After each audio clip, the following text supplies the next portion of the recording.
How to write a killer thesis statement, a la Shmoop. First of all, what do we mean by a killer thesis statement? Should this thing be armed and dangerous? Well, kinda. No, we don't want to see your thesis statement show up on the evening news. But your thesis statement should aim to kill, with eloquence, suspense, intrigue, originality, and clarity. Here's an example. Humans are not genetically required to be meat eaters, so vegetarianism is the only moral choice to avoid the senseless killing of animals. It states a valid point, expresses a strong opinion, and can be supported with facts. Doesn't mean it's necessarily true, but it can definitely be debated. A thesis statement is that thing at the very beginning of your paper that tells your reader what this whole thing is going to be about. Right out of the gate, it tells your reader roughly what elements you will develop in the coming paragraphs and exactly how you feel about it. The thesis is the most important part of your essay. It's the heart, soul, and brain of your paper. Once you've got that puppy figured out, you're at least halfway home. How do you get to this promised land? Well, first you got to establish an issue or problem. Think humankind's negative effects on rainforests, the factors that enable politicians to become corrupt, the slow death of the film industry, anything ripe for the picking, and preferably something that is not without a little controversy. The thesis shouldn't be something like, "The sun makes it hot outside," because you're not going to hear much argument from anyone on that point. Instead, it should be something interesting, something that perhaps your reader hasn't previously considered. Don't hold back, go right for the gut. To make sure you've got an interesting topic, ask yourself questions someone else might ask you. Play devil's advocate with yourself until you're certain you've covered all the bases.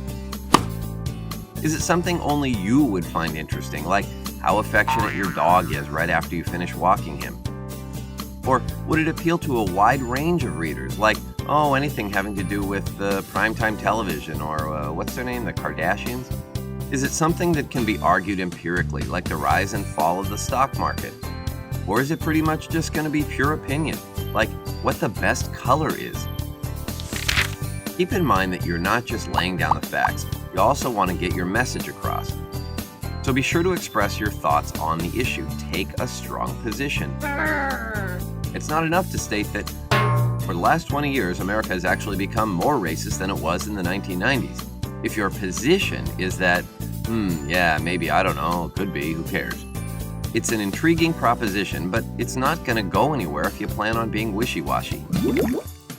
Either argue strongly for or against the idea. It's the only way you're going to bring your reader to their knees. Yeah! So what's a good thesis and what's a bad one? Okay, here we go. Good thesis. World travel is an essential element in any young person's well-rounded education. Bad thesis. There are some great places to visit in Europe, dude. Good thesis. More than anything else in our society, video games are responsible for the dumbing of America. Bad thesis. People are dumb. Good thesis. When an elderly person is deciding on a pet, adopting a cat is a far better option than adopting a dog. Bad thesis. Cats rule. Dogs rule. Get the idea?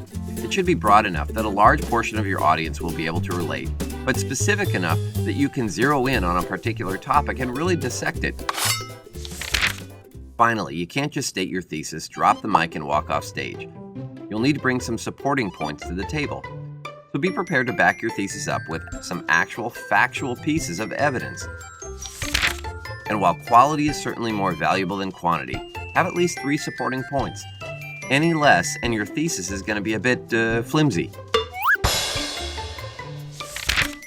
Put all this together and you should have a killer thesis statement. If you're absolutely stumped and can't come up with one on your own, you can borrow ours. It gets out on parole in about 3 months. Big Fat Review. 1. Establish an issue or problem. 2. Express your own opinion on the issue. 3. Introduce supporting topics. 4. Have at least 3 supporting points.